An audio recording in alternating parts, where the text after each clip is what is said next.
नमस्कार, मैं हूं अंकुर और आप देख रहे हैं सत्य हिंदी का न्यूज बुलेटिन। एक नजर अब तक की सुर्खियों पर। शपथ ग्रहण के बाद ट्रंप ने एक्शन शुरू कर दिया है। ट्रंप ने पूरी दुनिया को आने वाले सालों में अमेरिका का रुख कैसा होगा, इसकी एक झलक दिखा दी है। उन्होंने एक ऐसी बात कही है जिससे एक साथ 11 देशों में खलबली मच गई है। इन देशों में भारत और चीन का नाम शामिल है। राष्ट्रपति ट्रंप ने ब्रिक्स देशों को खुलेआम एक धमकी दी। ट्रंप ने कहा कि स्पेन समेत ब्रिक्स देशों पर 100% टैरिफ लगाया जा सकता है। बता दें, ब्रिक्स में इस वक्त 10 देश शामिल हैं, जिनमें ब्राजील, रूस, भारत, चीन, दक्षिण अफ्रीका, मिस्र, इथियोपिया, इंडोनेशिया, ईरान और संयुक्त अरब अमीरात शामिल हैं। स्पेन ब्रिक्स का भाग नहीं है। इसके बावजूद ट्रंप ने इसको रडार पर लिया है। ट्रंप ने पिछले साल दिसंबर महीने में ही ब्रिक्स देशों पर 100 टैरिफ लगाने का इशारा कर दिया था।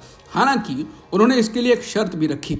ट्रंप ने कहा कि अगर ब्रिक्स देश अमेरिका विरोधी नीतियां लेकर आते हैं तो उन्हें इसके लिए अंजाम भुगतने को तैयार रहना होगा। उन्होंने कहा कि अगर ब्रिक्स देश अमेरिकी डॉलर को कमजोर करने की कोशिश में नई करेंसी बनाते हैं या डॉलर के मुकाबले किसी अन्य करेंसी का समर्थन करते हैं तो अमेरिका उन सब पर 100% का टैरिफ लगाएगा और उन्हें अमेरिका में अपना सामान बेचने से अलविदा कहना होगा। कोई चांस नहीं है कि ब्रिक्स अंतर्राष्ट्रीय बाजार में अमेरिकी डॉलर की जगह ले। बता दें, पिछले साल अक्टूबर में हुए ब्रिक्स देशों के शिखर सम्मेलन में रूसी राष्ट्रपति व्लादिमीर पुतिन ने अमेरिका पर डॉलर को हथियार बनाने का आरोप लगाते हुए इसे बड़ी गलती बताया था। उस समय पुतिन ने कहा था कि ये हम नहीं हैं जो डॉलर का उपयोग करने से इनकार कर रहे हैं, लेकिन अगर वो हमें काम नहीं करने दे रहे हैं तो हम क्या कर सकते हैं। हमें विकल्प खोजने के लिए मजबूर होना पड़ेगा। अमेरिकी राष्ट्रपति ट्रंप के शपथ ग्रहण समारोह में भारत के विदेश मंत्री एस जयशंकर को पहली पंक्ति में बिठाया गया। इसकी भारत में मीडिया में काफी चर्चा है। इसके बाद बीजेपी के नेता सुब्रमण्यम स्वामी ने ट्वीट किया है। उन्होंने कहा है कि विदेश मंत्री एस जयशंकर अब ये मूर्खतापूर्ण दावा करते हैं कि उन्हें ट्रंप के उद्घाटन समारोह में पहली पंक्ति मिली, जबकि वो दूसरे सभी विदेश मंत्रियों और राजदूतों के साथ बैठे थे। स्वामी ने कहा कि वास्तव में यह खराब बात थी क्योंकि प्रधानमंत्री मोदी को बुलाया नहीं गया था, लेकिन विदेश मंत्री अन्य विदेश मंत्रियों के साथ बैठे थे। हालांकि रिपोर्ट आ रही है कि ट्रंप के उद्घाटन समारोह में जयशंकर आगे की पंक्ति में बैठे थे, जबकि जापानी विदेश मंत्री ताकेशी इवाया 2 पंक्तियों में पीछे बैठे थे। यानी सभी विदेश मंत्री तो आगे नहीं थे। अमेरिका के राष्ट्रपति बनते ही विश्व स्वास्थ्य संगठन यानी WHO से अलग होने की ट्रंप ने घोषणा कर दी। इस पर अब चीन बोला है। चीन के सरकारी अखबार ग्लोबल टाइम्स के अनुसार चीन के वित्त मंत्रालय के प्रवक्ता गुओ जियाकुन ने कहा है कि WHO की भूमिका को मजबूत करना चाहिए, ना कि कमजोर। उन्होंने कहा कि WHO वैश्विक स्वास्थ्य गवर्नेंस में एक केंद्रीय और तालमेल वाली भूमिका निभाता है। उन्होंने कहा कि चीन WHO की जिम्मेदारियों को पूरा करने में उसका समर्थन करना जारी रखेगा। हालांकि WHO प्रमुख टेड्रोस गेब्रियस ने उम्मीद जताई है कि अमेरिका इस फैसले पर पुनर्विचार करेगा। अमेरिकी राष्ट्रपति ट्रंप ने देश में जन्म आधारित नागरिकता यानी बर्थ राइट सिटीजनशिप को खत्म करने की ओर कदम बढ़ा दिए हैं। ट्रंप ने फेडरल एजेंसीज को आदेश दिया है कि उन बच्चों को जन्म आधारित नागरिकता को स्वीकार न करें जिनके माता पिता अवैध अप्रवासी हैं या जो अस्थायी वीजा पर अमेरिका में हैं। इस आदेश के अनुपालन के लिए एजेंसियों को 30 दिन का समय दिया गया है। हालांकि ऐसा लगता है इस मामले में कानूनी चुनौतियों का सामना करना पड़ सकता है। बता दें, बर्थ राइट सिटीजनशिप अमेरिकी संविधान के 14वें संशोधन की लंबे समय से व्याख्या रही है और ट्रंप के नए कदम को इसी व्याख्या को खत्म करने की पहल के रूप में देखा जा रहा है। एलोन मस्क एक बार फिर विवादों में है। इस बार विवाद उनके इशारे को लेकर है। दरअसल मस्क ने ट्रंप के शपथ ग्रहण समारोह में स्पीच के दौरान ऐसा सैल्यूट किया जो हिटलर का नाजी सैल्यूट होता है। मस्क ने रैली के दौरान कहा, यह कोई सामान्य जीत नहीं है, ये बहुत ज्यादा मायने रखती है। आपने इसे संभव किया, उसके लिए आपका धन्यवाद, शुक्रिया। ये बोलते हुए मस्क ने अपना दाहिना हाथ अपने सीने तक लगाया और उसे बाहर की ओर फैलाया, जैसे वो किसी को सैल्यूट कर रहे हो। कई अमेरिकी इतिहासकारों ने मस्क के इस जेस्चर को नाजी सैल्यूट बताया। राहुल गांधी ने भारत की हालत को लेकर पीएम मोदी पर निशाना साधा है। राहुल गांधी ने कहा कि मोदी जी के विकसित भारत की सच्चाई ये है, मेहनत आपकी, मुनाफा किसका? आप सभी के खून पसीने से देश की अर्थव्यवस्था का पहिया घूम रहा है, लेकिन क्या आपको उसमें उचित हिस्सा मिल रहा है? जरा सोचिए। मैन्युफैक्चरिंग सेक्टर की अर्थव्यवस्था में हिस्सेदारी 60 साल के सबसे निचले स्तर तक चली गई है।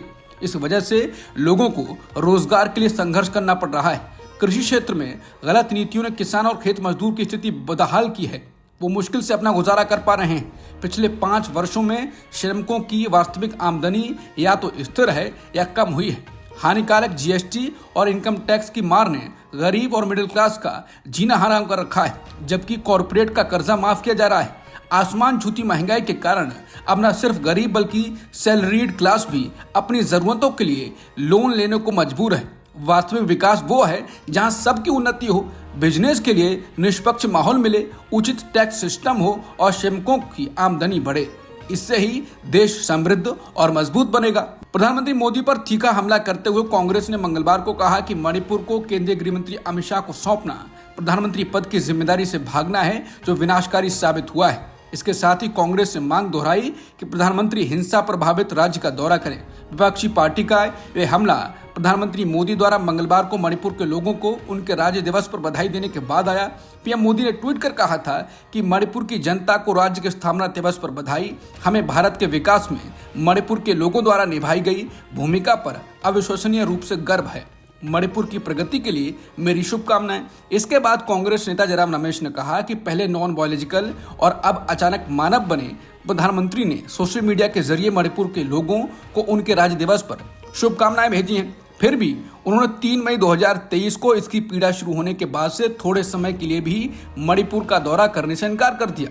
उन्होंने कहा कि वो पूरी दुनिया में घूमे हैं, लेकिन उन्हें इम्फाल और अन्य स्थानों के लोगों तक पहुंचने के लिए ना तो समय मिला और ना ही इच्छा है। कांग्रेस नेता ने कहा कि राज्य दिवस पर उनकी शुभकामनाएं खोखली हैं और उनके पाखंड को दिखाती हैं, जिसकी कोई सीमा नहीं है। रमेश ने कहा कि कांग्रेस मांग करती है कि वो तुरंत मणिपुर का दौरा करें। अगर उनमें कोई चिंता है तो वो कम से कम इतना तो कर सकते हैं, मणिपुर को केंद्रीय गृह मंत्री अमित शाह को सौंपना प्रधानमंत्री की जिम्मेदारी से भागना है और ये विनाशकारी साबित हुआ है। महात्मा गांधी के कांग्रेस अध्यक्ष बनने के 100 साल पूरे होने पर कर्नाटक कांग्रेस ने बेलगावी में मंगलवार को जय भीम जय बापू जय संविधान रैली निकाली। इसमें कांग्रेस अध्यक्ष मल्लिकार्जुन खड़गे, कांग्रेस सांसद प्रियंका गांधी, कर्नाटक के मुख्यमंत्री Siddaramaiah, deputy CM DK Shivakumar भी शामिल हुए। खड़गे ने कहा कि भाजपा पिछले कई सालों से संविधान को कमजोर करने की कोशिश कर रही है। अगर देश में संविधान नहीं होता तो देश में अराजकता होती। यही कारण है कि आजकल लोग गांधी को याद करते हैं। लोग उनके काम, उनके बलिदान और योगदान के लिए उनका सम्मान करते हैं। इसके अलावा जयराम रमेश ने कहा कि आज मोहन भागवत महात्मा गांधी का अपमान कर रहे हैं, अमित शाह डॉक्टर अंबेडकर का अपमान कर रहे हैं, नरेंद्र मोदी संविधान पर हमला कर रहे हैं और इसीलिए हमने जय बापू जय भीम जय संविधान अभियान शुरू किया है। हम महात्मा गांधी और स्वतंत्रता आंदोलन का अपमान करने के लिए मोहन भागवत से माफी की मांग करते हैं और संसद में अमित शाह ने जो अंबेडकर पर कहा उस पर उनके इस्तीफे की और उनसे भी माफी की मांग करते हैं। केजरीवाल और उनकी पार्टी को जिन घोषणाओं के लिए रेवड़ियां बांटने का आरोप बीजेपी लगाती रही थी, अब खुद ही अब दिल्ली चुनाव में आपसे आगे निकलती हुई दिखाई दे रही है। बीजेपी ने मंगलवार को दिल्ली चुनाव के लिए संकल्प पत्र 2 जारी किया। इसमें इसने छात्रों, युवाओं, दलितों और ऑटो टैक्सी चालकों के लिए कई घोषणा की। सरकारी संस्थानों में जरूरतमंद छात्रों को केजी से पीजी तक मुफ्त शिक्षा देने, युवाओं को प्रतियोगी परीक्षाओं के लिए 15,000 की वित्तीय मदद देने जैसी घोषणा की है। कुछ दिनों पहले ही जारी संकल्प पत्र में महिलाओं के लिए 2,500 रुपए मासिक सहायता, 500 रुपए में एलपीजी सिलेंडर और वरिष्ठ नागरिकों के लिए 2,500 रुपए पेंशन का वादा किया गया था। बता दें, इससे पहले पीएम मोदी और बीजेपी दूसरी पार्टियों को ऐसे वादे करने पर रेवड़ी बांटना कहते रहे हैं, लेकिन अब खुद इस पर उतर आए हैं।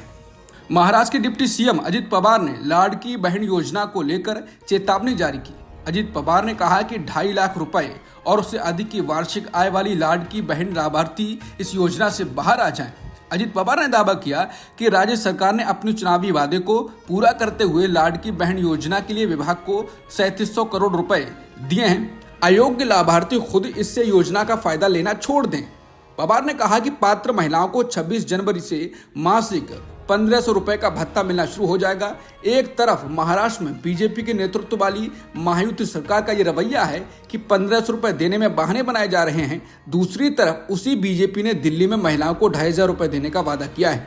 अभी तक उसने इस योजना की शर्तें दिल्ली में नहीं बताई हैं, जबकि महाराष्ट्र में पहले पैसा दे दिया और अब दोबारा जीत कर आए हैं तो महिलाओं को शर्तें बताई जा रही हैं। वहीं शिवसेना यूबीटी के प्रवक्ता संजय राउत ने मुख्यमंत्री फडणवीस की आलोचना की। राउत ने कहा कि चुनाव से पहले महायुति सरकार ने वोट सुरक्षित करने के लिए अंधाधुंध लाभ बांटे। अब सत्ता में आने के बाद वो पैसा वापस नहीं ले सकते। नोटिस जारी करना या महिलाओं को परेशान करना बेहद गलत है। मध्य प्रदेश हाई कोर्ट के रिटायर्ड जज रोहित आर्य को एमपी के वन नेशन वन इलेक्शन समिति के लिए बीजेपी का संयोजक नियुक्त किया गया है। बीजेपी के प्रदेश अध्यक्ष विष्णु दत्त शर्मा ने जस्टिस रोहित आर्य को पुष्यमित्र भार्गव के साथ संयोजक नियुक्त किया है। आर्य पिछले साल जुलाई में रिटायर्ड होने के 3 महीने के बाद बीजेपी में शामिल हो गए थे। बता दें, रोहित आर्य जब जज थे तो उनके कुछ फैसलों पर काफी चर्चा हुई थी। वहीं इस खबर पर कांग्रेस नेता जयराम रमेश ने कहा है कि जैसा कि अरुण जेटली ने एक बार कहा था कि रिटायरमेंट के बाद नौकरी की इच्छा रिटायर होने से पहले के फैसलों को प्रभावित करती है। अब तक की सुर्खियों में इतना ही। बाकी खबरों के लिए बने रहिए सत्यहिंदी.com के साथ।